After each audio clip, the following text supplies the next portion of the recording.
इतने दुनिया भर के पाप हुए हैं कि रोम कांप जाए।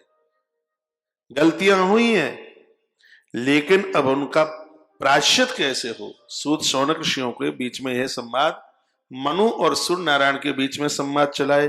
प्रायश्चितम प्रेक्षामि षडोत्तम मुनि पुंगवः सर्वेषामेव वर्णानाम शुद्धिमाये यथा रवि। शौनक ऋषियों को सूर्य कहते हैं। अब प्रायश्चित कर्म सुन लीजिएगा, जो मनुजी महाराज के सन्मुख स्वयं भगवान सूर्य देवता ने किए गए पापों का प्रायश्चित बताया। वह प्रायश्चित की बात सुन लीजिए। प्रकट पाप हो या गुप्त पाप हो, पाप तो पाप ही है। चाहे जान के किए हो चाहे अनजान के किए हो, वो पाप तो पाप ही है।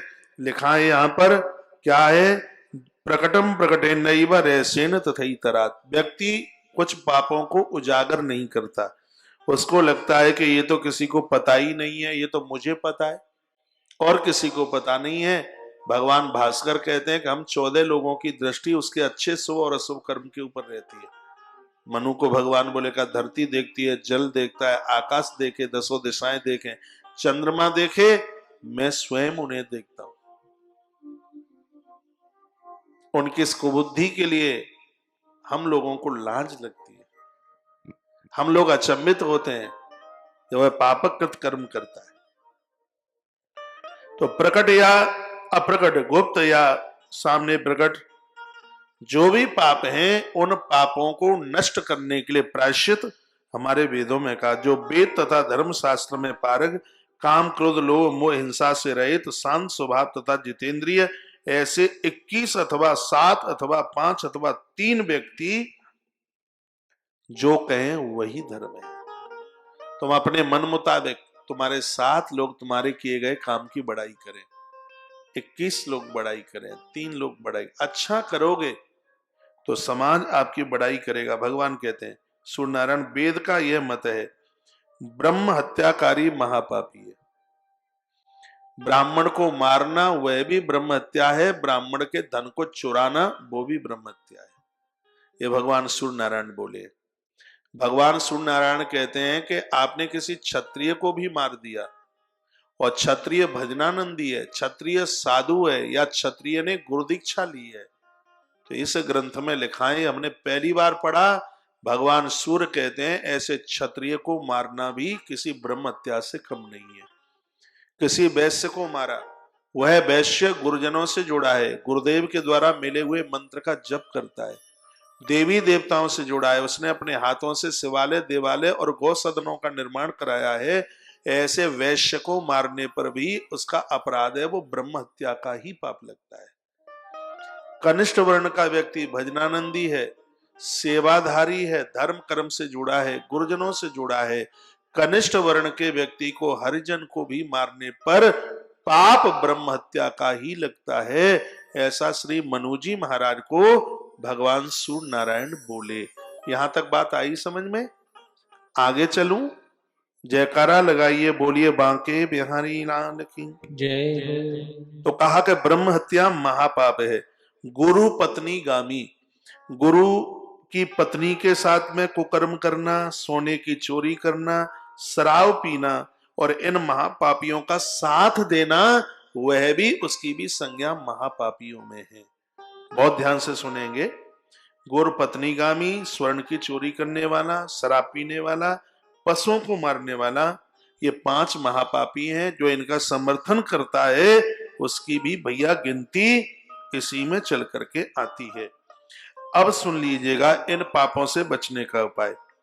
यदि किसी ने ब्रह्म हत्या की है, ब्राह्मण का धन चुराया, भजनानंदी को मारा, ये अपराध किए, तो लिखा पुण्य तो द्वादशे वर्षे ब्रह्म हत्या व्यपोहति अकामस स्मृता शुद्धिम कामतो मरणांत की। इस श्लोक में लिखा है कि 12 वर्ष तक वन में रहे, गांवों का मुंह न देखे, वही नदियों का पानी पिए, वही पत्ते खावे और वही किसी साधु से मंत्र लेकर के जप करे। ब्रह्म हत्या का प्रायश्चित 12 साल से पहले पूरा नहीं हो सकता। इसलिए कहा गया है कि भैया जीवन में ऐसा कोई काम न करना कि ब्राह्मण के ऊपर कुठाराघात करना पड़े, भजनानंदी के ऊपर कुठाराघात करना पड़े। मैं ये बोल चुका हूं, भजनानंदी यदि क्षत्रिय भी है, वैश्य भी है, धर्म करने वाला, कनिष्ठ वर्ण का व्यक्ति है, यदि इनको मार दिया गया है तो वह पाप ब्रह्म हत्या में ही है। इस ब्रह्म हत्या के लिए कठोर वन में 12 वर्ष पहुंच करके जब तक जप नहीं होगा भैया, तब तक उसका प्रायश्चित नहीं होगा। जुआ खेले हैं, शराब पिए हैं, नारी का मारण किया है, जुआ खेले, शराब पी, पशुओं की हिंसा की, स्त्री को मारा, इसके लिए भी प्रायश्चित 12 वर्ष वन में रहने का है। अब आ जाइए महाभारत में, क्या है पांडवों का 12 वर्ष का वनवास, आप समझ सकते हैं। साक्षात धर्म की मूर्ति है धर्मराज युधिष्ठिर। यदि इस धरती पर धर्म युधिष्ठिर बन करके जुआ खेलने का पाप कमाता है, नारी को दाव में रखता है, तो उसको भी 12 वर्ष के वनवास के लिए प्रस्थान करना पड़ता है। 12 वर्ष, अरे ईश्वर के यहाँ लेखा जोखा, उसके लिखे हुए से कोई बाहर कैसे पहुंच जाएगा। स्पष्ट लिखा है कि पुणे तो 12 वर्षे ब्रह्म हत्याम व्यपोहति, ब्रह्म हत्या जैसे महापातकों से बचने के लिए 12 वर्ष वन में रह करके प्रायश्चित करना पड़ेगा भैया, तब इस अपराध से उसको मुक्ति मिल सकती है। जो किसी की सैया का हरण करता है, दूसरे के अन्न का हरण करता है, आहार का हरण करता है, ऐसे उस पतित व्यक्ति के पापों का वर्णन किया गया। उस व्यक्ति के लिए 3 वर्ष वन में रह करके तपस्या का विधान बताया। शुद्धो भवत वेदज्ञ वर्णा वा यत पवेत गौमूत्रम वा घृतम वापि तत्पातान मुच्यते। जो लोग दूसरों का जूठा खाते हैं, और आजकल मर्द स्त्री को आदत है कि एक ही थाली में पाम पसार करके, उनके तो पेट में हजम ही नहीं होता तब तक, जब तक वो एक थाली में एक दूसरे का जूठा ना खा लें, तब तक एक दूसरे का जूठा खाते हैं। इस ग्रंथ में भगवान सूर्य नारायण कहते हैं, एक दूसरे का जूठा खाने वाले लोग 3 दिन तक करें उपवास और गौ माता का पंचगव्य लें, तब तब वो शुद्ध होंगे, नहीं तब तक वो शुद्ध नहीं है। कितनी अच्छी बात कही, कितनी मलूक बात कही। गौमूत्रम वा घृतम वापि तत्पापान मुच्यते। ध्वजा, गौमूत्र लेना पड़ेगा, थोड़ा घृत लेना पड़ेगा, तब शुद्धि मिलेगी। इसलिए प्रेम बड़ा भले ही कितना बना रहे, लेकिन एक दूसरे की जूठन मत चाटिए। एक बार जयकरा लगाइए, बोलिए बांके बिहारी लाल की जय हो। बातें आ रही हैं समझ में, थोड़ी बहुत आ रही है। जय जय श्री राम, जय जय श्री राधा। और सुन लीजिए, यस्य यस्य च संपाति सहयोगी भवतध्वजा तस्य तस्य व्रतम कुर्यात् तत्पापान् मुत्तते। मातुलस्य सुता गत्वा सखी भार्या तथैव च अहोरात्रो शितो भूत्वा तप्त कृच्छं समाचरेत्। उदक्यागमने चैव रात्रेण विशुद्धति ब्रह्मणो ब्राह्मणी गत्वा इक्षमेकं समाचरेत्। रेतसिकाजले यस्तु कृष्या शान्तपनं चरेत् वैश्यायागमने चैव प्राजापत्यं समाचरेत्। श्लोकों की कुछ कुछ व्याख्या समझ में आई होगी।